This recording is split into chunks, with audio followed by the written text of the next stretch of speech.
So, a bunch of you called me out on my Geomancer archetype video for using the Avatar: The Last Airbender joke intro instead of using it on the Elementalist. Well, I have one thing to say to you. Yeah, you're probably right. Howdy, my name is Nonat, and welcome to the Elementalist class archetype for Pathfinder 2e, released in Secrets of Magic. The Elementalist is an incredibly deep and complicated archetype option available only to casters of the arcane and primal traditions. Divine and occult are unfortunately out of luck. Hold on, stop the video. Do you know what this is? This is the Battle Zoo Bestiary for Pathfinder 2nd Edition, and it's full of monsters who were designed by people and players just like you. I'm here to tell you all about the RPG Superstar Contest by Roll for Combat, the longest running contest endorsed by Paizo. Absolutely anybody can enter up to 3 unique monster designs into the RPG Superstar Contest, and the winners will not only get a cash prize and recognition, but they will also be entered into next year's Battle Zoo Bestiary supplement. This means your monster's gonna come to life, it will be fully balanced and statted out, and your name will be right there on the page with a bronze, silver, gold, or platinum rating. So you, right now, can design and enter up to 3 unique monsters into the RPG Superstar Contest. Those monsters will be analyzed by professional game designers, and over 100 winners will be picked and put into next year's book. So don't waste any time. Get your brain thinking, get the pencil drawing, get your fingers typing, get some monsters entered into the contest. Entries end on December 7th. There is a link in the description below and the pinned comment below for you to enter into this contest and potentially win your share of recognition and hundreds of dollars in prizes. Join the longest running contest ever endorsed by Paizo today. Shout out to Roll for Combat and the RPG Superstar Contest for sponsoring the channel. Alright, I guess now you can continue the video. I'll go. The first thing I need to mention is that the Elementalist is a class archetype. This means it must be taken at first level during character creation and cannot be taken afterwards. The Elementalist is incredibly deep and actually interacts differently depending on your base class, as it will alter or completely replace certain class features. As such, I'm going to be starting with just the archetype and how it affects all of the classes, and then after that I'll be moving into each class individually and how they differ. Some classes even get full new feats, so this will be a long, chunky video, so strap in. Because this is a class archetype, you do get benefits right at first level, specifically elemental magic. You replace your spell list. Even if you are a wizard, if you choose the Elementalist class archetype, you have a different spell list than another wizard would. This is an interesting mesh of arcane and primal spells in the same list, however the list itself is smaller. You can see here that pretty much all of the cantrips, first level, some of the second level spells, they're all very nature focused and mostly, surprisingly, elemental. So don't get me wrong, it is not a small spell list, it is just a smaller spell list. You still have plenty of options to pick from. Even if there are 2 Elementalist wizards in the same party, their spell list can still be vastly different. There's more to go over at first level, but those are all how they interact with different classes, so let's talk about the feats available to the archetype first. These will be available to anybody who takes the Elemental Magic first level class archetype and will be available at any even level. However, keep in mind, if you take Elemental Magic at first level, you are required to spend your second level class feat on the Elementalist Dedication. Also, the wording is very specific. You spend your class feat on the dedication. This means that if you're playing with something like the free archetype variant, which you should be, you cannot spend your free archetype feat on the Elementalist dedication. You will need to pick a different archetype to spend that, and you do not get a class feat at second level. This is sort of a balancing mechanism because these class archetypes often are stronger than the base class counterparts, but right at second level, the base class gets more options, whereas the class archetype is restricted to just taking the dedication, which, as we all know, is usually pretty weak. And the Elementalist dedication is not really an exception. When you take this dedication, once per day during daily preparations, you can attune to air, cold, earth, or fire, and you gain resistance equal to half your level against damage with that trait. I'm really glad they worded it as having that elemental trait, because a lot of times, especially earth and water, they just do bludgeoning damage. So, if you are hit by something like a hydraulic push, that does have the water trait, so even though it's dealing bludgeoning damage, you will still get to reduce the damage by half your level. This isn't a bad feat at all, because it is passive. You don't need to spend an action, it is always active, and it's going to scale throughout your levels. You know, at level 20, you're reducing all fire damage by 10 if you attune to fire that morning. It's good, it'll always be good, and you can change it depending on your environment. It's just good. Dowsing spell, on the other hand, isn't quite as good, but it is a very interesting option. This is a single action meta magic, and if your following action is to cast a spell, then you can give that spell the water trait. This means if a creature has a weakness to water, even if you're using Shocking Grasp, it also douses the target in water, and even though it's not dealing water damage, it has the trait and thus is considered that type of weakness. This is also useful on support spells like Heal, because if your target happens to be suffering from persistent fire or acid damage and you use Dowsing Spell, it reduces the DC to end that damage by 10. So instead of a DC 16, it's going to be a DC 6, which is phenomenal. They also get to make that check immediately, so if you go before your ally, you might be able to end the persistent damage before it even happens once. Ooh, wrist! Worth mentioning are the additional feats available to this archetype regardless of your class that already exist. Familiar, Enhanced Familiar, Current Spell, and Water Step. They're all available. The important ones here are Familiar, because regardless of your class, you can gain a Familiar, which is kind of cool. And this is important because the Elementalist has the 4th level Elemental Familiar feat, which grants your Familiar one of 4 unique Familiar abilities and an additional ability per day. However, that additional ability per day must be one of these 4. If you select Air, your Familiar can stand still for 6 seconds and turn invisible. If anything moves it, even by accident, it will become visible again. So if you have your Familiar standing in the middle of the room and someone trips over it because it's invisible, it will become visible again. Earth grants your Familiar resistance to physical damage equal to half your level. Kind of boring, but not bad. Fire turns your Familiar into a torch, and it gives off a 20-foot radius of bright light and then an additional 20 foot of dim light. And any creature within 15 feet of your Fire Familiar is resistant to severe environmental cold damage. Neat.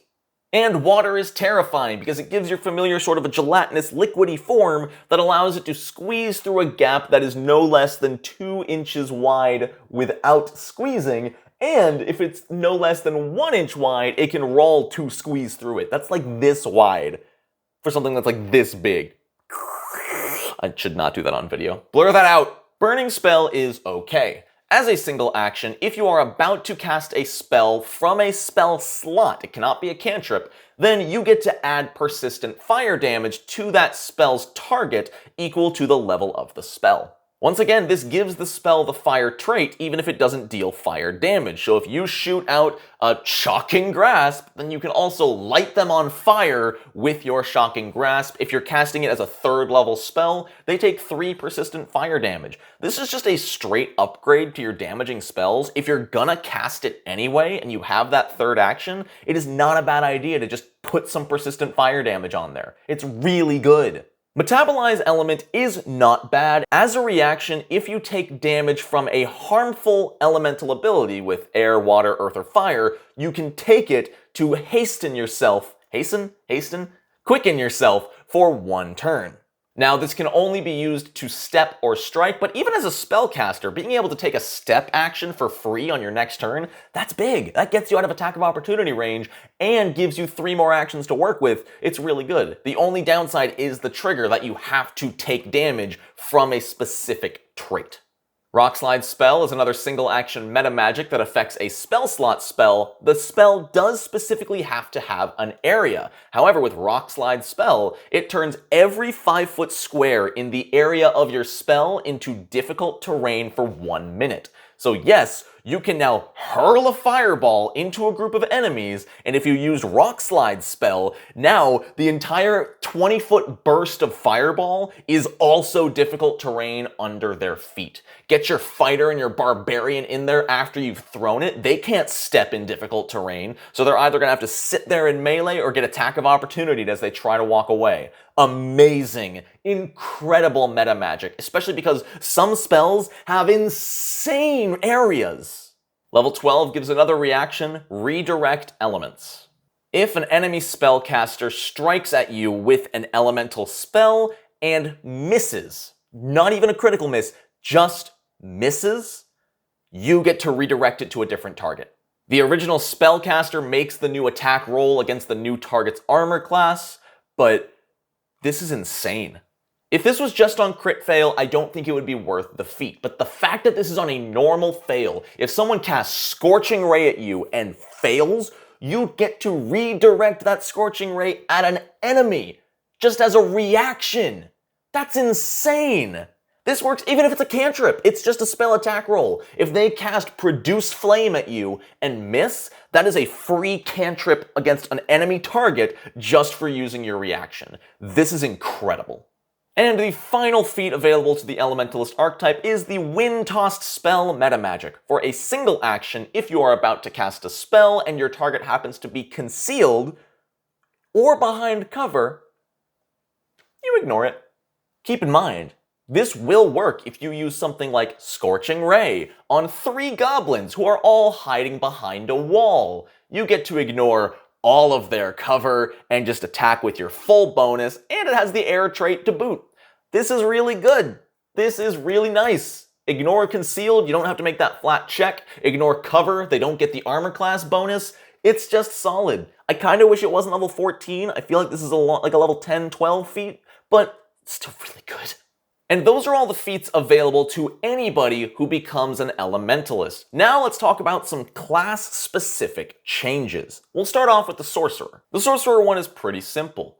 If you are a Sorcerer with the Elemental bloodline, you can replace your initial focus spell with any of the Elementalist Druid starting focus spells. And same goes for your advanced bloodline spell at a higher level. You can choose one of the advanced Druid elemental focus spells. Keep in mind, these spells do need to share the same trait as the elemental in your bloodline. If your bloodline is a water elemental, you will need to take the water element focus spells. We'll get to druids and their focus spells in a little bit. They are a bit more complicated.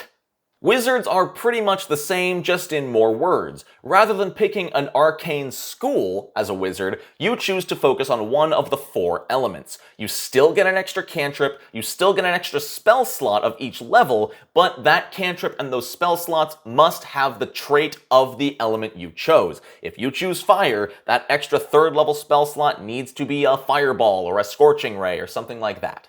Additionally, rather than getting a focus spell from your arcane school, just like the sorcerer, you pick the focus spell from the druid focus spell elemental list of the appropriate element.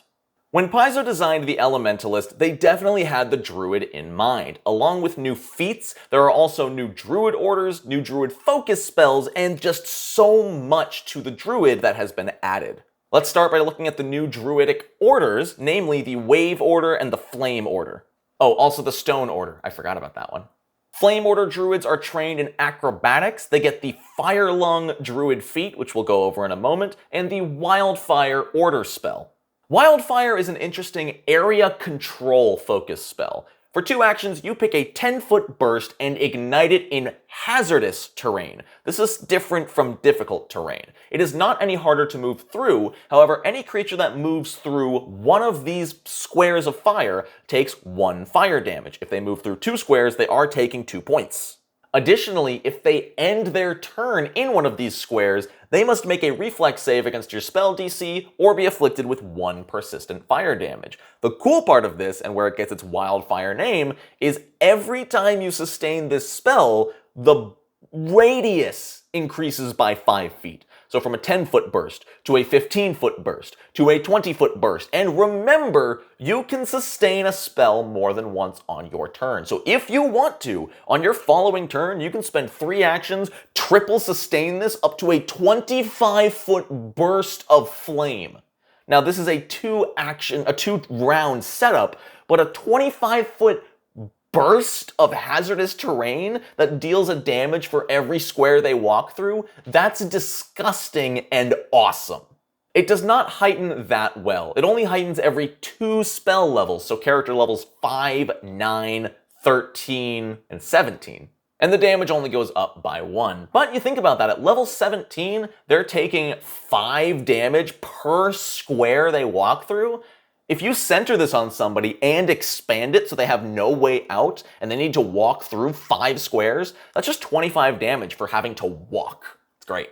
The Stone Order Druids are trained in crafting, which I think is a lovely little piece of flavor. They also get the Steadying Stone Druid feat and Crushing Ground Order spell. Crushing Ground is a fantastic damage and control focus spell. For 2 actions, you pick a single creature within 60 feet. They make a reflex save against your spell DC, and if they crit succeed, nothing happens. If they succeed, they take half of 2d6 damage. If they fail, they take the full 2d6 damage, and they're flat-footed for a round, and they take a minus 10-foot penalty to their speed for a round. This is like really good damaging Tanglefoot. On a critical failure, the target takes double damage, and they're flat-footed and immobilized, which is redundant because I believe immobilized makes you flat-footed. Now, they can escape by making an escape check against your spell DC, but if they don't escape, then at the start of your next turn, the end of the spell, they take 2d6 more damage. This is a level 1 focus spell that can deal 6d6 damage and immobilize and flatfoot. This is phenomenal, and it heightens by 2d6 every spell level, both the base damage and the additional damage. This means a crit fail when you're level 3 is now dealing, 12d6? Really good. And finally, the Wave Order is trained in Medicine. It gets the Shore Step Druid feat and the Rising Surf Order spell. Rising Surf is super cool. For a single action and a focus point, you create and ride a wave of water 35 feet forward and 5 feet up, meaning if there's difficult terrain on the ground, you can just ride your wave over it and it does not slow you down. Now, this does still trigger reactions, you can be attack of opportunity, and you can't move anyone else, but also it does get longer as you level up. Not too much, but every 2 spell levels, the distance increases by 5 feet, and the height increases by 5 feet. My only complaint is that this doesn't do any damage to anyone like a trample creature can, as you move over them and bludgeon them a little bit. Even damage equal to your spell mod would have been cool.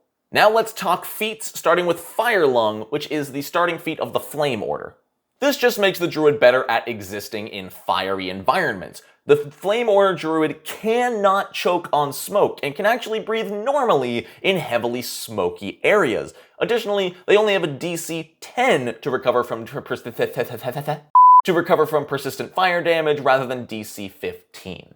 Shore Step Druids are really good at walking in shallow water. Shallow water, up to your knees or your waist, does not slow them down. It is not considered difficult terrain to water druids. Additionally, acrobatics checks to balance on something slippery or strength checks to swim auto crit succeed if you normal succeed. Steadying Stone is very similar to a dwarf feat. When you are on the ground, you get a +2 circumstance bonus to fortitude saves and reflex saves against shove and trip effects. This bonus also applies to any spells or effects that would knock you prone. If you happen to be a rock dwarf, which gives a very similar bonus, this is upgraded to +3. Also, you get an auto crit succeed if you're trying to balance on uneven rocks. At level 4, Flame Order Druids can get fire resistance, which is fire resistance equal to half your level, and a +1 circumstance bonus to saving throws against fire effects. This can, quote-unquote, stack with the Elementalist Dedication. Keep in mind, these feats are available to all druids. I should have said this earlier, but you do not need to be an elementalist to take these druid orders and feats. You can be a normal flame order druid without even touching the elementalist archetype.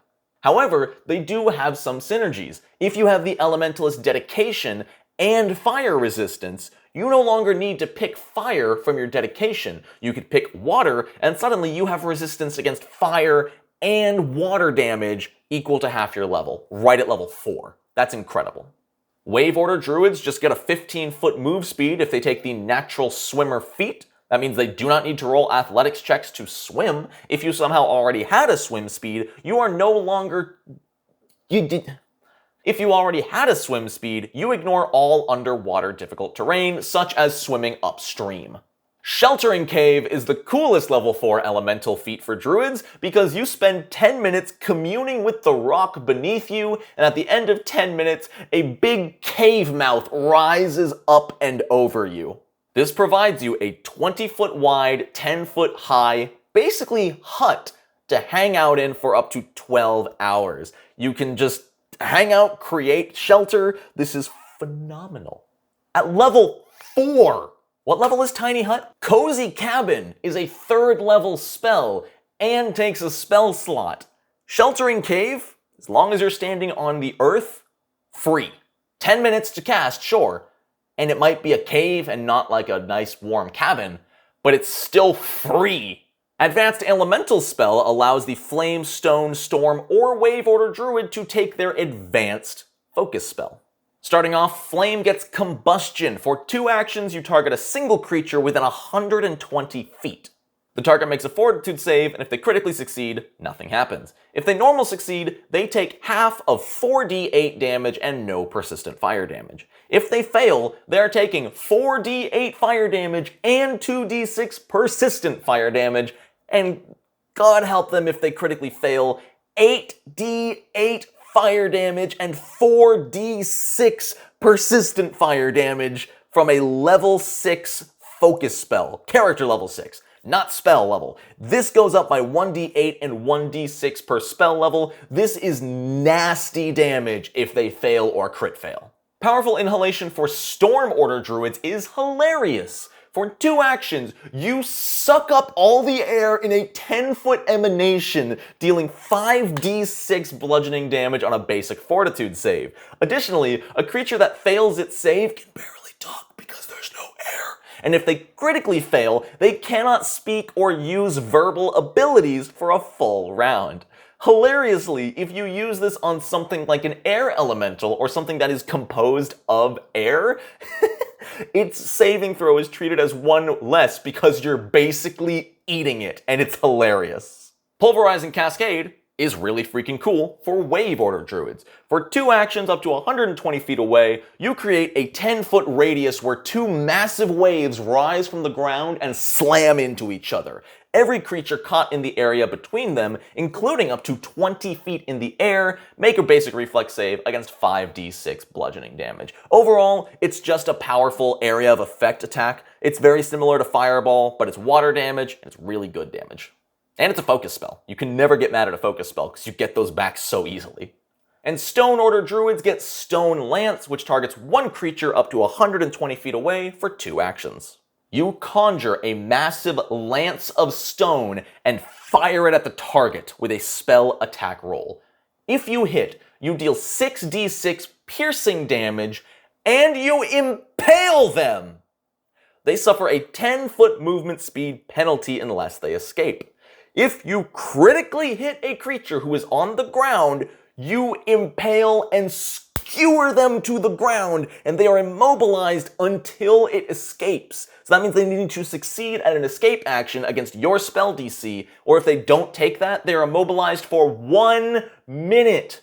On top of that, if they escape, they rip the thing out of themselves and suffer 3 persistent bleed damage because they just ripped a stone lance out of their body. This is so hardcore. The damage scales pretty well. The bleed damage goes up a little bit. It's overall really just metal. Stone? It's cool. Oh, I also never talked about it, but Storm Order Druids got an alternate order spell they can pick from. There's the basic one in the core rulebook, but they can also select Updraft now. For 2 actions, they target a single creature up to 60 feet away. The creature makes a basic reflex save against 2d6 bludgeoning damage. If they fail, they're knocked prone. This is really good at level 1. At level 8, Flame Order Druids can take Fiery Retort. As a reaction, if you have been struck by a melee weapon or melee unarmed attack, you can just deal fire damage equal to your level back to the target. Just no saving throw, no attack roll. It's your level 8, you got punched, ha! You took 8 damage. You can do this once per minute, so getting a free damage equal to your level once per encounter, not too shabby. Oh my god, my hair's falling because I'm sweating because my air conditioning is off and I'm not a Flame Order Druid! Hardened Flesh. For one action as a Stone Order Druid, you can just give yourself resistance 3 to all physical damage except adamantine until the start of your next turn. This also scales. At level 12 and 16 and 20, the resistance goes up by an additional 1. If you have nothing better to do, spending an action to just give yourself damage reduction, really good. And finally, Purifying Spell, meta magic for Wave Order Druids is okay. If you are targeting a creature with the Heal spell, you can also attempt to counteract a poison or disease afflicting the target. Pretty good, you know, just adding poison removal to a heal spell for one extra action as many times as you want. You can't really complain about that. Monks have been given 2 new stances, one for water, one for fire, starting with Reflective Ripple stance, which is obviously water. This stance grants you 1d6 bludgeoning water trait attacks. So keep in mind, even though this deals bludgeoning damage, if a creature has a weakness to water, your unarmed strikes will capitalize on that weakness. While in this stance, you gain a +1 bonus to athletics checks to disarm, swim, and trip, and a +2 to your reflex DC against being disarmed or tripped. Some really good passive bonuses. You know how I feel about really nice passive stance bonuses. It's great. Stoked Flame stance for monks gives you 1d8 slashing sweep, forceful unarmed strikes, which is a pretty good combination of traits. Interestingly, it does not have the fire trait. Whereas the water stance gains the water trait, Stoked Flame does not. However, if you have unlocked critical specialization as a monk, you can use an alternate effect for critical hits while in Stoked Flame stance. If you get a critical hit, you can inflict 1d6 persistent fire damage on critical hits, which is really good. Also, while in this stance, you just move 5 feet faster. If you have incredible movement from your class feature, it upgrades incredible movement by an additional 5 feet, and this goes up for every 4 levels beyond 3rd. Basically, this is going to make your monk move an additional 20-25 feet faster by endgame than even other monks. You are the Flash. At level 6, Stoked Flame stance monks can take Inner Fire, which is really cool. You get resistance to cold and fire damage equal to half your level, and any creature that touches you takes fire damage equal to your wisdom mod. It's unfortunate that it's wisdom modifier because monks don't have a lot to take from the wisdom modifiers, but it's still pretty good. And even if that's only +2, maybe +3 by level 6, that's still 3 free damage if something touches you, no reaction. You don't have to do anything, it is free passive damage. Keep in mind, this does not apply to creatures who hit you with a weapon. However, if something punches you, or an animal bites you, or anything tries to grapple you, they will take the damage at least once per turn. At most once per turn. Rippling Spin is incredible at level 8 for the Reflective Ripple stance. If you are hit by a melee attack by an attacker within your reach, not only do you get to take a step action for free, but you also get to attempt to disarm or trip for free. And because this is a reaction and not on your turn, this is at your full bonus, not at a multiple attack bonus penalty.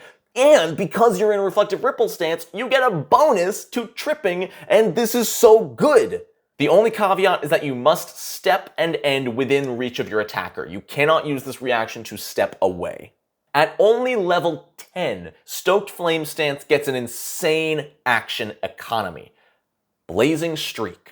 For 3 actions, stride twice, and you may strike up to 4 different targets you pass during your movement. During this, your unarmed strikes deal fire damage instead of slashing, and unfortunately do suffer from the multiple attack penalty. This does not say that the multiple attack penalty is ignored, so your first attack is normal, second -4, third -8, fourth -8. Because remember, you never go beyond 2 multiple attack penalties. I pulled on my mic.